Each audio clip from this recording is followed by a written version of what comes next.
संगारेड्डी के कांग्रेस रुकन असेंबली जग्गारेड्डी ने वाईएस शर्मिला पर बीजेपी की हिदायत पर काम करने का इल्जाम लगाया। मीडिया के नुमाइंदों से बात करते हुए जग्गारेड्डी ने वाईएस शर्मिला पर तनकीद करते हुए कहा कि जो भी उन्हें ट्रेनिंग दे रहे हैं वो ठीक से नहीं दे रहे हैं और कांग्रेस को तेलंगाना में बरसर इख्तिदार आने से रोकने की साजिशें कर रहे हैं। जग्गारेड्डी ने वाईएसआर तेलंगाना सरबराह को राजशेखर रेड्डी को बदनाम न करने और सोच समझकर बात करने के लिए भी कहा है। वाईएस विजयम्मा पर नुक्ताचीनी करते हुए कांग्रेस कायद ने कहा कि वो भी बीजेपी की हिदायत पर काम कर रही हैं और ये तमाम खानदानी तीर बीजेपी की जानिब से ही छोड़े गए हैं ताकि तेलंगाना में कांग्रेस को इख्तिदार हासिल करने से रोका जा सके। वैसा तेलंगाना की पद यात्रा से नाराज जग्गारेड्डी ने कहा कि लीडर्स की तौहीन करने के लिए वाईएस शर्मिला पद यात्रा कर रही हैं, उन्हें कोई सियासी समझ नहीं है। वाईएस शर्मिला जो पाद यात्रा कर रहे हैं उनका पार्टी के लिए उन्हें अगर कुछ बात करे तो हम दखल नहीं देते थे, मगर बात क्या बोलो तो जो कल संगारेड्डी आके कांग्रेस जग्गारेड्डी कौन सा पार्टी में हाई बोल के ऐसा एक मेरे लिए कंट्रोवर्स एक बात निकाली। मैं शर्मिला को ये बात बोलना चाह रहा हूँ, वहाँ जाके पब्लिक के लिए आप क्या करना चाह रहे, पब्लिक के लिए आप क्या लड़ रहे, असल आप पाद यात्रा किसके लिए कर रहे, वो बात करना। आप जाके ये पूछना था कि संगारेड्डी पब्लिक मीटिंग में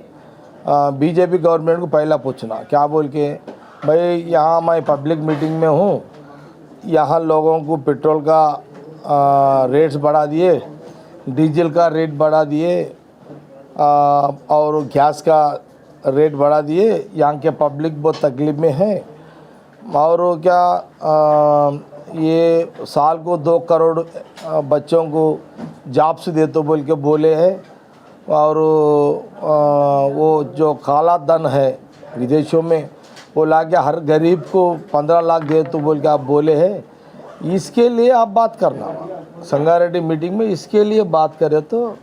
वो पब्लिक को अरे भाई हमारे लिए बात कर रही बोल के कुछ सोचने में रखते वो लोग।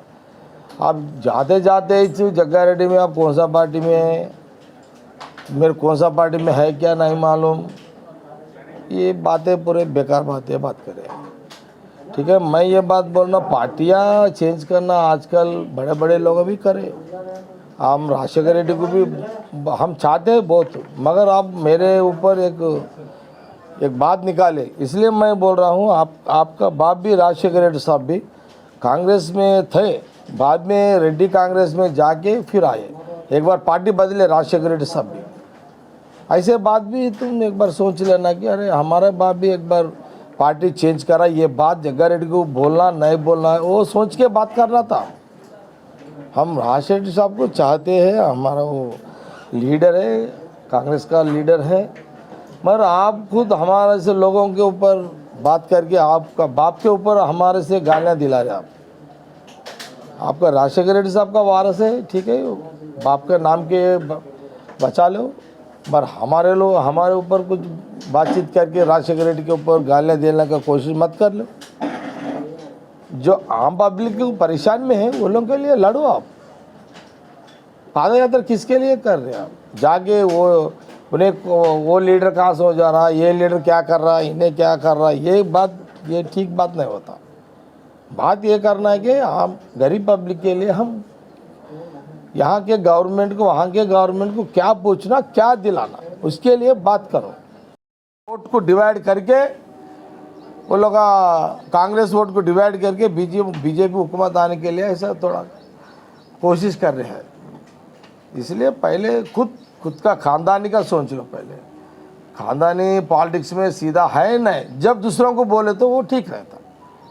आइंदा सोच के बात करो बोल के मैं शर्मिला को एडवाइस दे रहा हूँ। शर्मिला आज का शर्मिला समझो, वहाँ के जगन दो भी समझो, जगन के डायरेक्शन में इन्हें इधर काम कर रही है, बीजेपी डायरेक्शन भी है इनके पास। बीजेपी डायरेक्शन में कांग्रेस का वोट बैंक डिवाइड करने के लिए शर्मिला एंड जगन दोनों भी तेलंगाना में, हैदराबाद में या जिलों में जो आंध्र प्रदेश लोग या कौन है वो लोगों का वोट बैंक को डिवाइड करने के लिए वो कांग्रेस को नहीं आना बोल के डिवाइड करने के लिए इस शर्मिला यहाँ पाद यात्रा करके कुछ शो कर रही है। अगर रियली आप पब्लिक के लिए पाद यात्रा करें तो मैं जो बोला ना, पेट्रोल डीजल गैस के लिए लड़ो, प्रधानमंत्री को या अमित शाह को पूछो पब्लिक के सामने से क्या कर रहे आप। आज तक तुम पूछे भी नहीं, आज तक। इसलिए है शक है वो शक नहीं, वो करेक्ट वो लोग एक डायरेक्शन बीजेपी के डायरेक्शन में काम कर रहे हैं लोग। तेलंगाना में बीजेपी हुकूमत आने के लिए बहुत लोगों का पार्टी का सपोर्ट लेके उसमें एक शर्मिला